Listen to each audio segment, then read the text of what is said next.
Hi guys, Ревернут на связи. Сегодня нам предстоит дойти в лес, где мы провалились, заново посмотреть на цветы. Брат Войслов. Так, опять темня, ну это неинтересно, ну, честное слово. И лапчатка. В общем, добраться обратно в лес, посмотреть то место, осмотреть, где мы провалились. И, конечно же, уже пойти в церковь и поговорить, собственно, с отцом Томасом. Как мы сейчас увидели, обратно у нас нет доступа в это место, поэтому отправляемся к отцу Томасу, чтобы посмотреть, что крестьяне исповедались. Ну а пока возьмите что-то покушать, что-то выпить, подписывайтесь, поддержите меня. Ну а мы начинаем. О, Андреас, как не вовремя вы вернулись. Все это ужасно, просто ужасно. Я должен был запретить Клаусу выпускать 12 статей. Вот что случается, когда простой народ проникается разными сумасбродными идеями, которые где-то вычитал. А что еще можно сделать? Запретить им читать? Сумасбродными идеями? Вот что вы думаете о 12 статьях? Я погорячился. Конечно, в основе 12 статей лежат достойные идеи. Достойные даже идеи Мартина Лютера. Но это не значит, что крестьянам обязательно нужно прочитать его труды. Все эти памфлеты, все эти книги способны помутить рассудок людей, разъярить их. Мы с сестрой Амалией были свидетелями того, что происходит, когда хорошие люди превращаются в толпу. Здесь, в Тассинге? Что вы имеете в виду? До того, как мы попали в Тассинг, я был священником в одном городе, близ Бенедиктинского монастыря. В городе было много хороших людей, но городской доктор, образованный человек, посеял среди них панику. Он прочитал «Malleus Maleficarum», «Молот ведьм», трактат о колдовстве, опубликованный в Шпайере в 1486 году.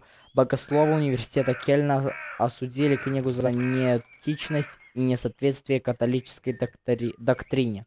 Несмотря на это, сочинение получило широкую популярность. Эта книга дала ему пищу для размышлений. Руководство по охоте на ведьм автора изгнали из Инсбурга, не так ли? Да, но наш доктор об этом не знал. У автора книги доктора было нечто общее. Презрение и ненависть к женщинам. В монастыре доктор узрел ведьмовской ковен. В сестре Амалии он видел не прорицательную, а богохульницу. Не прорицательницу, а богохульницу, одержимую злыми духами. Местный магистрат наверняка этому не поверил. Нет, не поверил, но это было неважно. Доктор разжег в душах соседей страх. Что бы я ни делал, какие бы слова ни говорил, все было напрасно. Они не желали внять голосу разума. Одной глубокой ночью они собрались у монастыря, подожгли его. Сестре Амелии чудом удалось спастись. Остальным монахиням повезло меньше. Поэтому мне слишком хорошо известно, на что способна толпа. Я должен был догадаться, что это притворится. Это моя вина. Вы не виноват, отец. Отчего же? На мне лежит ответственность. Вы можете подумать, что смерть Отто напугала фермеров, и теперь они откажутся от своей безнадежной затеи. Это лишь сильнее их распалило. Все будет хорошо, отец, не теряйте веры. Всего этого можно было избежать, если бы настоятель знал, что играет с огнем. Делайте все возможное, чтобы унять крестьян. Я ищу убийцу Отто. Я сделаю все, что могу, но боюсь, от меня уже мало что зависит. Полагаю, нет смысла сожалеть о том, что уже случилось. Сейчас я должен поддерживать жителей города и молиться, что все будет хорошо. Кстати, о службе. Мне нужно принять исповедь горожан. Мне тяжело это говорить, но после прибытия солдат для некоторых эта исповедь может оказаться последней. Полагаю, они придут после обеда. С вашего позволения, мне нужно подготовиться. Конечно, отец. Так. Ага. Такс.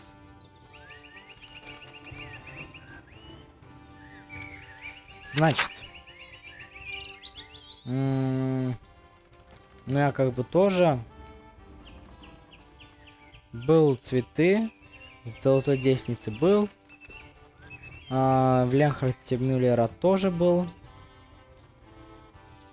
А вот с Томасом мне не поговорился, не получилось. Так, Мартин. Где Мартин Бауэр? Где живет, проживает Мартин Бауэр? Мартин Бауэр может проживать...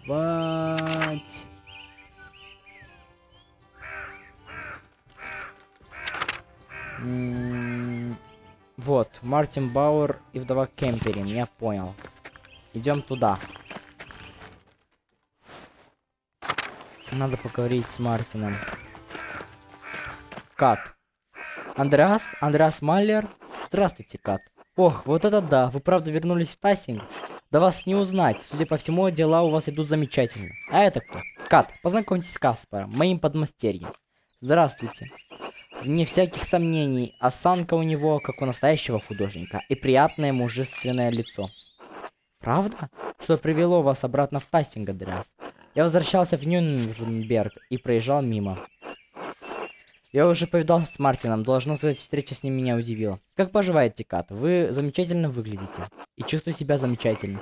Последние несколько лет были тяжелыми, но я стал сильнее и теперь готов к испытаниям Господа. Франция не стала несколько зим назад. Затем Вольфа. Мы с Бригиттой чуть не потеряли ферму и рассудок заодно. Но вскоре после этого вернулся Мартин. Он сильно изменился, стал хорошим человеком. Он спас нас от нищеты. Примите мои соболезнования в связи с уходом Франца. А я все гадал, где же Вольф. Мне очень жаль, как. Понимаю, аббатство отобрало бы у вас землю. Я хотел купить ее, чтобы она осталась за Бригиттой и мной, но из-за ситуации с налогами... Что ж, нам повезло, что Мартин вернулся. Я ни одной женщине не пожелаю участи от Тилли Кемперин, и уж тем более себе. Сейчас в Тассинге, может, и настали трудные времена, но Господь воистину отвечает на наши молитвы. Я рад, что, несмотря ни на что, вы и ваши близкие здоровы, Кат. Спасибо, Андреас. Я правда рада встрече с вами, даже в разгар таких ужасных событий. В общем-то, я хотел поговорить с вами о сыне. Похоже, Мартин сильно изменился с тех пор, как мы виделись последний раз, будто стал совсем другим человеком. Кажется, я запомнил Мартина таким. Что с ним произошло? Ох, точно. Когда выехали из Тассинга, он все еще был в бегах. Вернулся через несколько недель, как и всегда. Он по-прежнему досаждает городу. Как думаете, что его изменило? Путешествие или время? Одному Богу известно, что у человека на душе. Но я подозреваю, что из-за трудностей в дороге он стал большим теплом вспоминать о доме. Он долгие годы не воровал и не сбегал. Воистину, Господь помогает тем, кто верит. Но они сота ругались на днях. Не знаете из-за чего? Правда? Простите, Андреас, но я ничего об этом не знаю. Мартин поддерживает Отто в борьбе с налогами аббата. У них не было причин для ругани.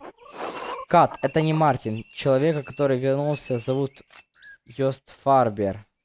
Даже не знаю, Кат, они весьма пылко ругались. Отто знал, что Мартин не тот, за кого себя выдает, Кат. Его узнал один из паломников в Золотой Деснице. Думаю, Отто знал, что Йост не тот, за кого себя выдает. Вам не нужно его защищать. Мартин, конечно, изменился, но считать его другим человеком — бред какой-то. После смерти Франца Господь наконец-то смиловался надо мной, вернул мне сына и излечил его от тьмы. Наставил Мартина на путь истины. Во всем этом заслуга Господа.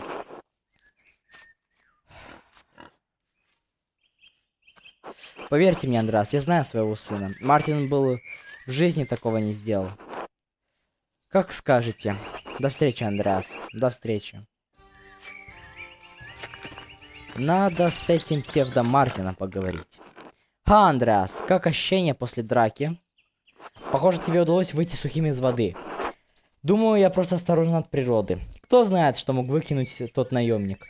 Да уж, крепкий малый, это точно. С этим ланскнехтами никогда не угадаешь. Большинство из них так, моча до пива. Просто в этот раз нам попался настоящий. А вообще, рад видеть тебя после стольких лет. Странно слышать это от тебя. В тот раз ты со мной попрощался не слишком-то дружелюбно. И я тебя. Чем занимался? Судя по твоему виду, ты преуспел. Давай не будем об этом. Я женился, открыл мастерскую и сел в Нюрнберге. Искусством. Я несколько лет жил и работал в Польше. Ха! И местные еще думают, что я много путешествую, потому что я бывал в Ульме.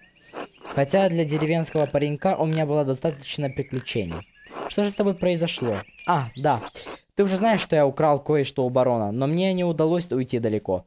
Я попытался продать добычу в Вальгау, но меня ограбили, ну и по делам. К счастью, бандиты не нашли мои монеты. На эти деньги я скитался по Баварии еще 1,5 месяца. Потом я начал воровать. Когда я стал сильнее и увереннее в себе, то заделался разбойником. Ты был бандитом? Повезло тебя. Повезло, что тебя не убили. Именно это и заставило меня завязать. Перед этим у меня целый год был напарник. Мы попытались ограбить каких-то итальянцев, приняли их за купцов, путешествующих под знаменем святого Георгия. Но оказалось, что это солдаты, охранявшие деньги итальянского банка. Тогда-то и погиб мой напарник. Я был одинок и ранен, а вокруг глухомань. Я думал об отце матери, Бригитте, и вдруг понял, что не могу вспомнить лицо Вольфа. Я обязан был вернуться и взять на себя обязанности, которые бросил. Обязанности переоценивают. Тяжело было вернуться. Хорошо, что ты это сделал, ради всеобщего блага. Наверное, ты прав. Мама и Бригитта не могли управлять фермой после смерти папы. Может, даже к лучшему, что его не было здесь, когда я вернулся. Эх, но теперь все в прошлом. Остается только идти вперед. Мартин, это точно ты? Отличный настрой. Давай поговорим позже, Мартин. В каком смысле? Вернер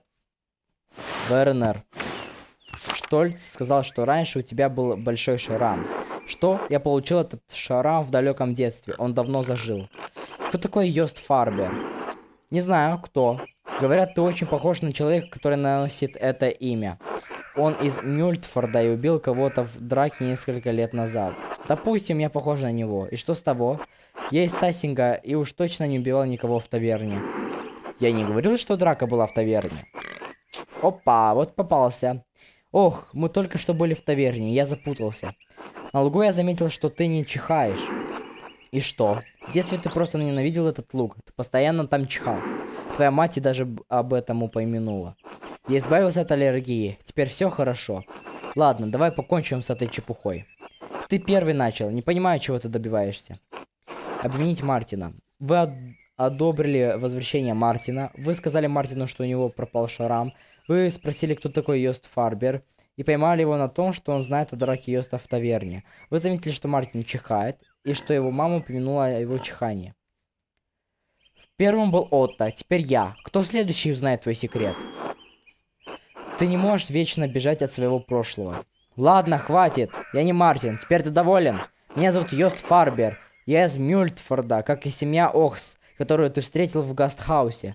Что случилось с настоящим Мартином Бауэром? В пути на него напали, его убили охранники банка. Я встретил его в Кауфбойрене, как раз в тот момент, когда город охватила чума. Он грабил дома погибших и молился святому Роху, чтобы его не забрали в следующем. Я убедил его покинуть город, мы вместе отправились в путь. Это продолжалось всего несколько месяцев. Он много рассказывал о жизни здесь, о своей семье, даже о тебе. Куда бы мы ни пошли, люди принимали нас за братьев, и когда он умер, я не увидел в этом ничего плохого. Йост Фарбер мертв для всего мира. Я никогда не смогу вернуться в Мюльтфорд. А жизнь Мартина Бауэра должна продолжаться. Я решил занять его место.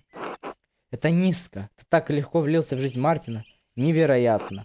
Да ну, неужто в это так трудно поверить? И что ты планируешь делать дальше? Пойдешь и расскажешь правду всему городу? Разрушишь мою жизнь? Разрушишь жизнь Бригитты и моей и Кэт?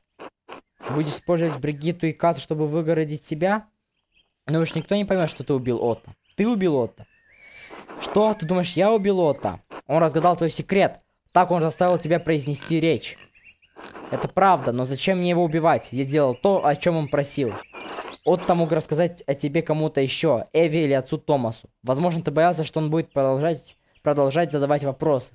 Ты уже убивал раньше, не так уж сложно решиться это второй раз. Он бы этого не сделал. Отто хороший человек. Был. Ладно, с меня хватит. Ты знаешь, что я не Мартин. Прекрасно, можешь рассказывать кому захочешь. Но Отто я не убивал. Придется смириться с последствиями, хоть я этого и не делал. Я приму это к сведению. Ты можешь снова сбежать. Хорошо. Если это все... Да, увидимся, Мартин. Храни тебя Бог, Андрес. Человек по имени Йост Фарбер. Так, все ж таки мы поняли то, что из собранных мною доказательств ясно, что человек, который последние несколько лет назвал себя Мартином Бауэром, на самом деле самозванец по имени Йост Фарбер. Ну что ж, дорогие друзья, на этом мы закончим. В следующей серии мы заново пойдем к отцу Томасу, опять расспросим, что там исповедовались христиане. Ну а пока, что я могу сказать? Мартин вряд ли убийца. Мельник сам сказал, что не убивал. Ханна вряд ли. Его защищают. Осталось кто-то из христиан или тот, кто оставил записку. Поэтому подписывайтесь, ставьте лайки, пишите комментарии. С вами был я, Ривернотна. Да, всем пока, до новых встреч.